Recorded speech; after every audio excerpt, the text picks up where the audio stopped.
안녕하십니까, 황순일입니다. 오늘은 제가 조금 이 동남아시아 불교와 관련해 가지고 푸난이라는 곳에 대해서 조금 말씀드리고 싶습니다.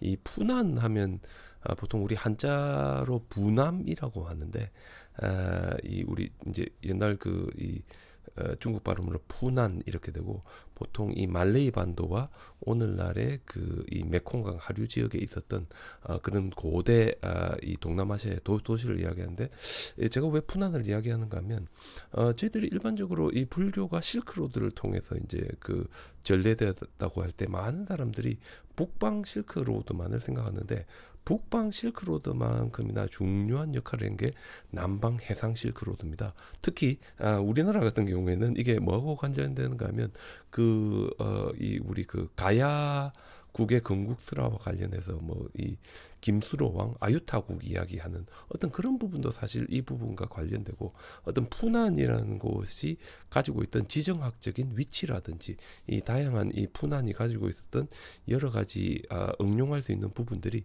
저희들에게 해줄 수 있는 이야기가 참 많습니다. 그래서 우리가 이 푸난을 이야기하는 것은 불교의 해상 실크 무역에 해상 무역에 있어서의 위치, 그리고 저는 항상 이 해상 무역을 통해 중국으로 전해진 상품 중에 최고의 상품이 인도로부터 동남아시아로, 동남아시아에서 중국으로 전해진 최고의 상품이 저는 불교다라고 생각하고 있기 때문에, 어떤 그런 측면에서 저희들이 살펴볼 부분이 상당히 많다, 이렇게 말씀드릴 수 있겠습니다.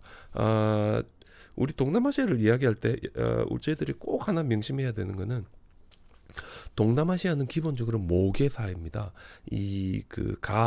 가부장적인 지위를 남자보다는 여자들이 이렇게 지니고 있고, 남자들은 어떤 일종의 보조적인 역할, 이제 고대 사회에서 조금 그런 역할을 했기 때문에, 이 남자들이 이 우리 동남아시아 불교가 전파되었을 때 집에서 가장 효과적으로 보낼 수 있는 곳이 절이었습니다. 그래서 이제 어렸을 때 전부 다 이제 절로 가서 절에서 자란 다음에 계속해서 스님이 될 것인지 아니면 세큘러한 사회로 돌아올 것인지를 결정했다고 하는데, 어떤 그런 부분에 이런 가부장적인 역할을 했었던 이 여자들의 역할이 아주 컸었다, 이렇게 말씀드릴 수 있고, 그 다음에 지금 보여드리는 같이 스님들의 생활이라든지 일반인들의 생활은 거의 다 이 수로라든지 배를 중심으로 하는 어떤 이런 문화입니다. 해양 문화 또는 우리 하천 문화라고 하는데, 왜냐면 동남아시아는 워낙 이 숲이 우거지다 보니 이 강물을 떠나서 숲속으로 들어가는 것은 정말 힘든 일입니다. 그래서 주로 이 생활이 거의 다 이 수로 주변, 하천 주변에서 이루어졌고, 이런 하천들은 또다시 바다와 연결되면서 동남아시아가 인도와 중국 사이에서의 중개 무역을 하는 어떤 그런 곳으로서의 중요한 역할을 점차적으로 이제 하게 되었다, 이렇게 말씀드릴 수 있습니다. 중국적 사료에서 부남으로 불렸던 이 푸난은 메콩강 하류 지역에서 기원전 1세기부터 6세기까지 아주 번성했던 도시 문명이라고 할 수 있고, 아주 부유한 상업 국가로 소개되고 있으며, 동서를 연결하는 대규모의 시장이 있었고, 금, 은, 진주 등이 가득하며 은으로 만든 쟁반이라든지 그릇을 사용했다. 그러니까 이 중국 사람들이 보기에 푸난은 아주 부유한 지역이었습니다. 지금 이 지도에 보시면 여기가 이제 인도고 여기가 중국이라 했을 때, 이 푸난은 기본적으로 요 우리 메콩강의 제일 하류 지역, 요 지역이 되겠습니다. 요 톡 튀어나온 요 지역인데, 이 지역이 이제 푸난인데, 이 지역이 이제 기본적으로 푸난이지만, 푸난은 이 메콩강 하류 지역을 바탕으로 요 말레이 반도 지역과 자바섬과 수마트라 섬, 보르네오 섬의 일부를 차지하면서 이 동서 무역의 중앙에 있는, 인도와 중국의 중앙에 있는 동남아시아 지역을 장악하게 됩니다. 근데 이 가만히 보시면 배를 타고 그냥 중국으로 갈 수가 없습니다. 왜냐하면 거대한 장벽이 있는데, 그 장벽은 이 말레이 반도와 우리 여기 이 수마트라 섬이 되겠습니다. 그래서 사실상 동남아시아, 인도에서 동남아시아를 거쳐 중국으로 가려면 요 말레이 반도와 수마트라 반도 사이에 있는 요 말라카 해협을 건너가거나, 아니면 요 밑으로 쫙 내려와서 요 자바섬과 수마트라 섬 사이에 있는 순다 해협을 지나야만 중국 쪽으로 이제 올라갈 수 있습니다. 그래서 이런 지정학적인 위치에 중앙에 이제 푸난이 있었다고 할 수 있는데, 저희도 보통 이제 해상 무역을 이야기할 때 초창기에는 해안선 무역이라고 해서 로마로부터 우리 그 대한민국이나 중국까지가 해안선으로 이렇게 연결되었습니다. 해안선을 따라서 배들이 왔다 갔다 하고 배들이 주로 해안선을 따라서 이렇게 다녔으니까 엄청나게 많은 시간이 걸렸을 것이고, 그다음에 이 배들이 전부 다 간 건 아닙니다.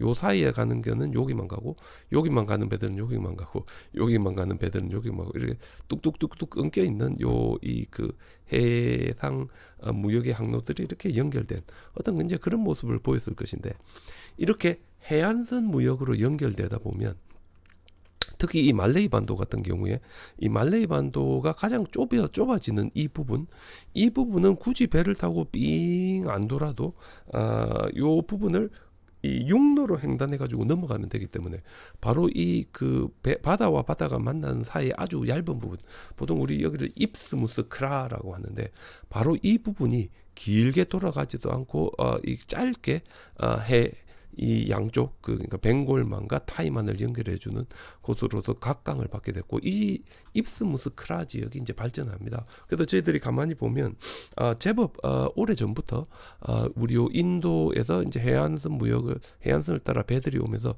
인도인들의 세틀먼트가 인도 사람들의 정착촌이 이쪽 지역, 우리 이 그 말레이 반도가 아주 좁아지는 이쪽 지역에 제법 많이 나타나기 시작합니다. 그리고 이 지역은 아주 많은 그 해양 이 그 자원들을 가지고 있어서 이런 해양 자원들을 활용한 다양한 일을 할 수 있었는데, 그 가장 대표적인 것이 까오삼깨어고, 까오삼깨어는 EFEO 프랑스 극동화군과 이제 태국에서 집중적으로 이쪽 지역을 조사하고 연구해서 제법 만든 기원전 4세기, 5세기까지 올라가는 세틀먼트 사람들이 있었던 지역이고, 지금 보시면 이쪽 지역에서 나온 청동기라든지 토기라든지 특히 보석을 가공했던 것, 우리 바닷가에 가면 이 그 붉은빛이 나는 돌, 뭐 옥 비슷한 이런 돌들이 제법 많은데, 이런 돌들을 모아서 가공하고 이를 가공했던 공장들이 돌아간 흔적들이 바로 이 지역에 나타납니다.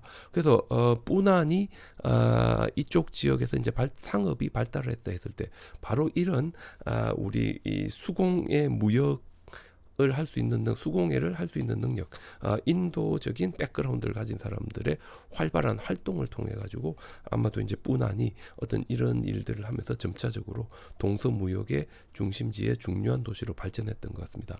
뿌난의 건국 신화에 의하면 리우예라는 이제 여자 해적두목이 인도의 무역선을 공격했는데, 그 무역선에는 가운딘냐라는 이 사람이 있었습니다. 이 브라만을 중심으로 이 그 여자 해적두목하고 싸우다가 가운딘냐와 리우예가 서로 사랑에 빠지게 되고, 가운딘냐가 이 지역의 물을 마심을 통해서 두 사람이 결혼하게 되고, 바로 이를 통해서 인도의 혈통을 중심으로 하는 국가가 건설되었고, 이 리우예는 모계 사회를 중심으로 하는 토착 문화를 상징하는데, 바로 이 두 가지의 결합이 동남아시아의 최초의 국가들이었다고 합니다. 우리 불교 경전에 보면 이런 예는 되게 많이 나타납니다. 제가 지금 보여드리는 거는 이 우리 태국에 가면 많이 있는 마하자나카 자타카, 그러니까 우리 부처님이 전생에 이 그 해상 무역에 나서 가지고 배를 타고 해상 무역에 나섰다가 이 그 침몰돼 가지고 이렇게 이 신에게 바다의 여신에게 구출되는 장면인데, 이렇게 배를 타고 나갔다가 이 침몰이 되고 배를 타고 나갔다가 공격을 받고 하는 이야기들 아주 자주 등장하는, 불교 경전에 자주 등장하는 소재라고 할 수 있습니다. 그래서 어떤 이런 인도 문화가 점차적으로 이런 불교와 힌두교와 함께 동남아시아로 이식됐다. 그래서 우리 불교나 힌두교 문화의 동남아시아 전파는 어떤 이 그 정복을 통한 어떤 이런 중국과 같이 강제적인 게 아니라 해상 무역 활동을 통한 자연스러운 인도와 인도 문화가 자연스럽게 동남아시아로 스며들어가고, 보통 뭐 기원 전후부터 기원 후 3세기 사이에 이런 일이 있었다면 주로 이제 해안선을 따라 인도 문화가 이제 들어가게 되었을 것이고, 해안선을 따라 인도 문화가 들어가다 보니 아까 제가 말씀드린 입스무스 크라, 이런 곳이 이제 아주 중요한 곳이 되었던 것 같습니다. 근데 푸난을 하나의 해양 제국으로 발전시킨 것은 기원 후 225년에서 240년경에 이 푸난의 왕으로 있었던 우리 보통 파슌만이라고 하는데 파슌만 저희들이 이게 범어로 한번 해보면 스리마라 정도 된 것 같습니다. 스리마라 이 사람이 이제 푸난의 왕으로 있을 때고 왕명이 인도식이라는 것은 이 국가가 이미 인디아나이즈드 스테이트 제법 이제 북인도와 중인도의 영향을 만든 인도적인 문화를 많이 받은 국가라는 걸 알 수 있고 그다음에 이 파슌만은 중국 남zet에 의하면 길이가 27에서 30m에 폭이 2.5m로 앞뒤에 물고기 모양을 한 배를 대량으로 만들어 가지고 함대도 만들고 상업 활동에 뛰어드는 것 같습니다. 그리고 파슌만은 이 함대를 중심으로 말레이 반도 중부의 둔순 지역과 수마트라 섬, 자바 섬 일부를 정복해 가지고 그 바다를 내해로 만들고 무역 거점을 활성화시켜서 일종의 동남아시아 최초의 거대한 만달라 국가를 만든 것 같습니다. 그래서 우리 그 동남아시아에서 만들어지는 배들 중국 사람들이 본격적으로 배를 만들고 무역에 참가한 것은 송나라 때입니다. 그 이전에 중국 사람들은 이 동남아시아를 왔다 갔다 할 때 주로 동남아시아 배들을 타고 다녔는데 크기나 규모가 상대가 안 됐습니다. 우리 그 보편 스님 께서 420년경에 440년경에 인도에서 중국으로 돌아오실 때 탄 배는 뭐 200명이 타는 배, 400명이 타는 배 이런 이야기가 나서 엄청나게 큰 배들입니다. 그래서 우리 그 흔적들이 우리 필리핀 이런 곳에 나타나는데 배를 이렇게 이 그 나무들을 끊어 가지고 줄로 연결하는 것입니다. 여기 보시면 나무 판자들 사이를 줄로 이렇게 연결해 가지고 배를 만들게 되는데 오늘날에도 이런 배들은 제법 많이 있고 보통 우리 이런 배들을 쇼 플랭크 보트라 하는데 제법 많이 있습니다. 우리 그 쇼 플랭크 보트의 흔적은 이 누가 뭐라 해도 우리 이 보로부두르에 있는 벽화 배를 타고 왔을 때 배에서 상품과 함께 문화가 전해지는 모습들을 보여주는데 이거 보시면 엄청나게 큰 배입니다. 적어도 한 100명 이상 탈 수 있는 나무로 연결된 배인데 이게 왜 그럼 줄로 연결했을까? 이게 되게 간단합니다. 이 그 고대 동남아시아에는 이 그 배와 배를 못으로 박았다 했을 때 배가 이제 그 서게 되려면 주로 모래 언덕에 서게 되는데 못 때문에 나무 사이가 갈라지면 이게 끝입니다. 근데 이걸 줄로 묶어 놓으면 줄이 느슨해졌을 때 다시 줄을 쪼으면 됩니다. 그래서 우리 그 법현 스님 책을 보면 배가 한참 여행한 다음에 섬에 잠깐 대고 좀 쉬었다 가는데 쉬었다 갈 때는 배에 줄을 탕탕하게 조였다. 그러니까 이 그 쇼 플래큰 보트에 이 줄을 탕탕하게 뺑뺑하게 조여가지고 물이 스며들지 않도록 한 다음에 다시 항해하다가 물이 좀 스며들면 이 모래 언덕에 배를 대고 줄을 조이고 하는 이런 방식으로 이제 아주 간단하게 수리를 하면서 다녔던 것 같습니다. 그래서 이런 목선은 이 그 동남아시아 오늘 저희들 일본 남진아해 남중국해라는데 남중국해의 무역을 장악했던 배들이고 우리 마카오에 가시면 유명한 이 도교 사원인데 도교 사원 벽에도 이렇게 이 남중국해를 장악했었던 목선의 모습을 볼 수 있어서 어떤 우리 남중국해에 있어서 목선의 중요성 물론 이제 중국은 정커선을 만들어서 이 남중국해 무역에 송나라 때부터 이제 본격적으로 뛰어들게 됩니다. 근데 이렇게 파슌만 슈리마하라가 이렇게 그 둔순 지역과 이쪽 지역을 다 이렇게 통합하게 되니까 이 동남아시아 쪽에 내정이 안정되고 이렇게 안정된 내정을 바탕으로 이 육로를 통해서 우리 그 벵골만 쪽으로 넘어간 다음에 배를 띄워서 인도의 무룬다 왕조는 동인도 겐지즈강 쪽에 이제 보통 한 250년에서 300년경에 있었던 것으로 보이는 무룬다 왕조의 사절단을 파견했다는 기록이 있습니다. 또한 우리 그 보통 삼국지로 유명한 위촉오 요 삼국시대 때 오나라 같은 경우에 이 한나라 때만 해도 우리 돈항을 통해서 우리 란주와 돈항을 통해서 실크로드에 접근이 됐는데 오나라는 중국 남쪽에 있었기 때문에 이런 그 루트가 차단되었고 그러다 보니까 오나라에서는 중랑 간태와 선화종사 주엉을 동남아시아로 파견해서 어떤 해상을 통해서 실크로드를 연결할 수 있는 가능성을 타져냈는데 바로 이 강태와 주엉이 동남아시아로 간 특히 이분들은 이제 푸난에 오랫동안 머물렀고 푸난이 아주 부유한 국가이고 푸난이야말로 아주 이 중국이 끊임없이 무역을 하면 많은 이득을 얻을 수 있는 곳이라고 이야기하면서 이 푸난 같은 경우에 이 아주 중요성을 알렸고, 삼국이 통일된 다음에도 중국 진나라가 계속해서 이 푸난과 이렇게 교육을 할 수 있는 그 이 틀을 만들어 주었다, 이렇게 할 수 있습니다. 그래서 우리 요 시대의 푸난은 요 지금 현재 캄보디아와 베트남 남부, 그 태국의 요 말레이 반도, 그리고 이 보르네오 섬과 수마트라, 자바 일부를 이렇게 장악하면서 제법 이 넓은 지역을 아마 자기들의 영향권 내에 두고 이렇게 이 활동을 했었던 것 같습니다. 그래서 이 시기의 푸난이 어떤 곳이었나에 대해서 우리 그 글로 남아 있는 게 있습니다. 중국의 역사서에. 그 푸난의 경계 삼천여리 쪽에 돈송국이 있는데, 바다로 뻗은 곳 위에 있으며 땅은 사방이 천리고 바다와의 거리는 십리다. 그러니까 바다와 바다 사이에 십리가 있는데, 즉 그 십리만 가면 반대쪽 바다고, 십리는 이쪽 바다니까, 이쪽 바다는 동쪽 바다는 벵골만과 남중국해가 되고, 서쪽 바다는 우리 벵골만과 어디입니까, 그 인도양이 되겠습니다. 인도로 가는 곳이고, 이곳에는 5명의 왕이 있었고 모두가 부남의 속국이었다고 할 수 푸난의 속국이었고, 돈손의 동쪽 경계는 교주와 통하고, 교주라는 게 이제 우리 우리 하노이 쪽 해가지고 이제 중국 쪽으로 가는 길이라 교주와 통하고, 서쪽으로는 천축, 인도, 안식, 이란, 요웨 등의 여러 나라, 해양 루트를 통해서 인도로 이란으로 갈 수 있는 여러 나라와 접하게 되어 있고, 가는 자들과 돌아온 자들이 서로 만나 물건을 사고 파는 곳이 바로 이것이었고, 그러한 까닭에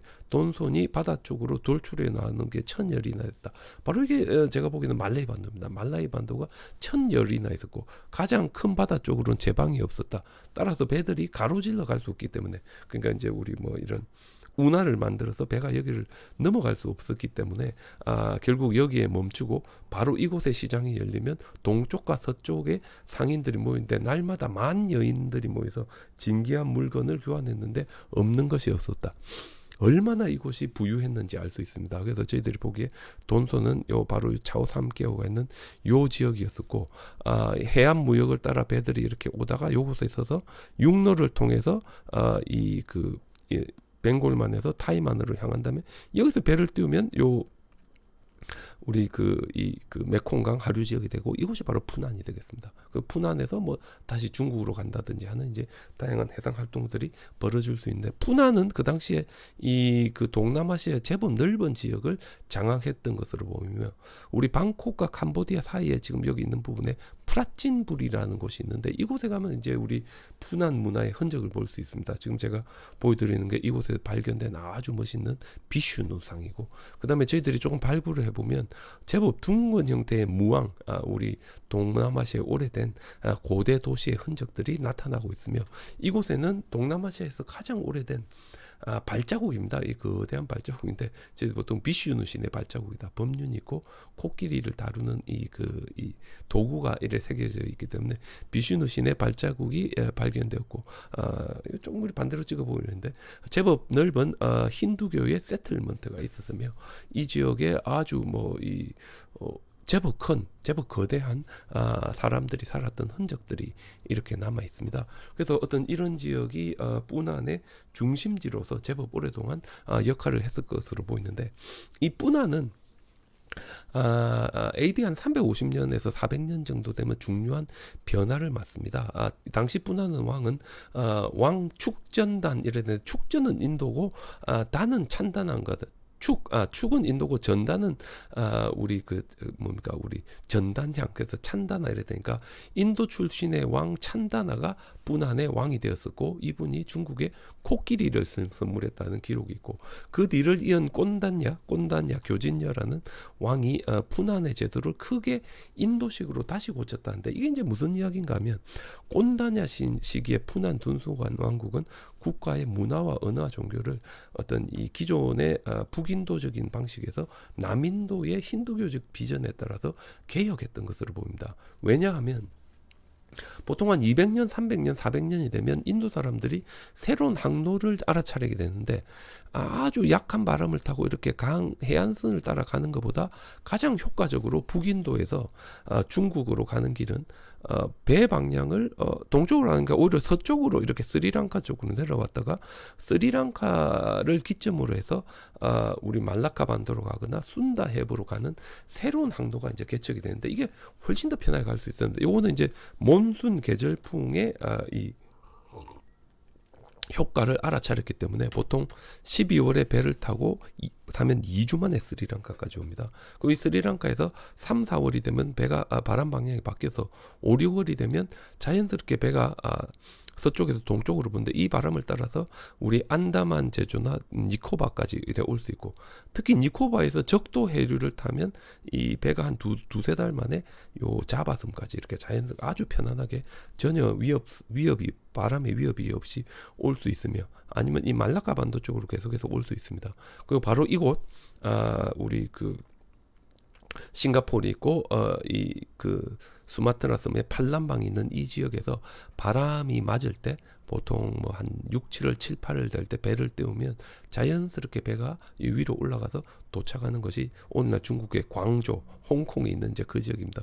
물론 가다 중간에 설 수 있는데 베트남 중부지방에 선다면 이곳이 이제 저희들이 보통 이야기하는 참파가 되어 있습니다. 이렇게 설 수 있는 새로운 무역 루트가 열리게 되고 바로 이렇게 새롭게 열린 무역 루트를 따라서 남인도의 우리 첸나이라든지 이쪽 남인도의 힌두 문화가 본격적으로 동남아시아에 전해지게 됩니다. 그래도 힌두교의 영향이 강해지면서 이 지역이 급격하게 사이바, 시바 신을 받들어 모시는 힌두교 국가로 발전하게 됩니다. 어떤 이런 물론 여기는 우리 그 앙코르와트에 있는 반데스라에 있는 시바 사원인데 어떤 이런 힌두 문화가 발전하게 되고 484년에 푸난의 왕인 자야와르만이 중국의 스님인 나가세나를 보내가지고 교류를 했는데 이 나가세나는 이 푸난을 남인도의 시와신인 마헤시와라를 믿는 힌두 왕국으로 묘사하고 있습니다. 그래서 급격하게 이 지역이 남인도의 영향을 받으면서 힌두화되었다라고 하는 것을 알 수 있는데 제가 이제 아주 좋아하는 이 역경성 중에 파시엔 우리 법현 스님이 있습니다. 법현 스님의 이 불국기를 보면 법현 스님은 장안을 출발해가 란조를 통해서 도낭으로 해서 이 북인도를 쫙 이렇게 걸어서 이 부처님의 성지를 다 갔다가 나이 60에 출발했으니 이 정도는 도저히 힘들어서 이제 걸어갈 엄두가 나지 않습니다. 그래서 돌아가실 때는 배를 타고 갔는데 세 번의 중요한 해상 항로에 여행을 합니다. 첫 번째는 북동 인도에서 스리랑카까지 오시고 두 번째는 스리랑카에서 제가 보기엔 팔렘방일 수 있고 우리 이 자바 섬과 수마트라 섬 사이에 어디일 수 있습니다. 여기까지 한번 오시고 마지막으로 요 배를 타고 광조 건너서 거의 산동반도까지 왔다가 난징으로 돌아오는 아주 이 거대한 여행을 하셨는데 제가 보기에는 이 그 말레이 반도를 걷는 게 아니라 이 그 법현 스님이 탄 배는 적도 해류를 따라서 순다만을 지나 이까지 왔던 것 같고 거의 이 마지막에 표류를 하다가 마지막에 산동반도에 이제 도착했다라고 하는데 우리 이 법현 스님의 기록을 보면 법현 스님께 스리랑카까지 와서는 아주 편하게 좀 지내십니다. 왜냐하면 스리랑카가 불교 국가였기 때문에. 하지만 스리랑카에서 두 번째 여행을 해가지고 우리 자카르타가 있는 요 지역까지 왔을 때는 별로 안 좋아하십니다. 왜냐하면 이곳이 힌두교 국가였기 때문에 아마도 남인도의 힌두교를 중심으로 하는 국가에 왔기 때문에 별로 안 좋아하셨고 즉시 패를 타고 이렇게 가시다 중간에 폭풍도 만나고 이제 좀 고초를 겪으시게 됐는데 기본적으로 푸나는 힌두 왕국이었습니다. 물론 이제 힌두 왕국이었지만 인도는 이제 릴리지어스 톨러런스, 종교적인 관용이 중요했기 때문에 불교도 함께 번성했었던 것으로 보이고 푸난의 불교는 대승불교적인 색채가 강했던 것으로 보이지만 오늘날의 테라와다는 이제 와다는 좀 달랐었던 것 같고 그렇게 보면 우리 푸난을 거점으로 많은 역경성들이 이곳을 지나서 중국까지 갔는데 대표적으로 비무띠 아크리마가 헤탈도론의 저자인 승가팔라와 아비달마 구사 송론의 역자인 진제 파라마르타가 바로 이곳을 지나가지고 중국까지 간 걸 알 수 있습니다. 근데 우리 파라마르타는 우리 중인도의 산치 옆에 있는 우째인 출신이니까 바로 이 우째인이 푸난을 통해서 중국과 연결되었다는 걸 알 수 있고, 스리랑카도 또한 바로 이 푸난을 통해 가지고 중국과 연결됐다는 것을 알 수 있습니다. 헤탈도로는 스리랑카 아누라다푸라에 있는 아와야기리와 관련이 있는 것으로 보여지기 때문에 상가팔라가 이 푸난을 거쳐서 중국까지 와서 이 헤탈도론을 번역했다는 것은 바로 이 커넥션을 이야기해주고, 그 다음에 중인도 우째인 출신인 진제가 푸난을 거쳐서 갔다는 것은 산치와도 이 푸난을 통해서 교류가 가능했다는 걸 이야기합니다. 저희들이 이 동인도를 보면 동인도의 겐지저강 하류로부터 해서 쫙 이렇게 제법 많은 불교 유적지들이 해안선을 따라서 이렇게 쫙 연결되어 나타나고 있습니다. 바로 이런 곳들이 1월 달에 배를 타게 되면 직항을 할 수도 있고 거쳐가면서 내려오면서 이 문화가 스리랑카까지 전해져 내려와서 중국으로 갈 수 있는데 중요한 역할을 하는 거점이라고 할 수 있습니다. 우리 산치에 가면 산치 대탑의 산치 스투파 넘버 3에 보면 우리 불탑 신앙 법륜을 세우고 법륜에 이렇게 기도하는 법륜 신앙의 모습을 볼 수 있는데, 바로 이 법륜이 제가 아까 보여드린 이 프라친부리에서 발견되고 태국 남부 지역에서는 제법 많은 이런 법륜들이 발견되어서 바로 이 법륜을 통해서 저희들이 이 산치나 아마라와띠를 통해서 이 법륜을 숭배하는 문화가 동남아시아의 푸난을 통해서 전해졌고, 물론 이 법륜 숭배가 중국까지 가지는 못했지만 어떤 이런 연결고리가 되었다는 것을 이제 보여줍니다. 그리고 스리랑카에서 또한 이제 보리수가 이쪽으로 오게 되는데, 우리 프라친부리에 있는 엄청나게 크고 오래된 보리수가 지금 이제 불교 사원으로 이렇게 만들어져 있는데, 여기 가시면 제가 아주 좋아하는데, 이 보리수 나무 가지가 썰어지지 않도록 가지로 받치는 게 아주 큰 공덕이 있다고 해서 제법 많이 진행되는데, 배를 통해서 해상 항로를 통해서 이 보리수 나무가 이렇게 이곳까지 왔다는 걸 보여줍니다. 보리수 나무가 이곳까지 왔다는 것은 스리랑카와 이 태국 남부 지역에 이렇게 해상 항로로 연결되었다는 것을 이렇게 말해준다, 이렇게 이야기할 수 있겠습니다. 근데 푸난은 이 이후에 점차적으로 이제 조금 몰락하게 됩니다. 왜 몰락하게 되느냐? 제가 아까 말씀드렸지만 푸난의 전성기는 해안선 무역 시대인데, 점차적으로 이제 이 항해 기술이 발달돼 가지고 이 푸난을 거치지 않고도 중국과 직접적으로 장거리 항해를 할 수 있는 거대한 무역 항구가 하나 생기는데, 이곳이 팔렘방입니다. 팔렘방이 발전하다 보니까 팔렘방을 중심으로 중국과 동남아시아가 연결되고, 팔렘방에서는 이 스리랑카 쪽 남인도뿐만 아니라 북인도까지 가는 항로가 이 사람들에 의해서 개발된.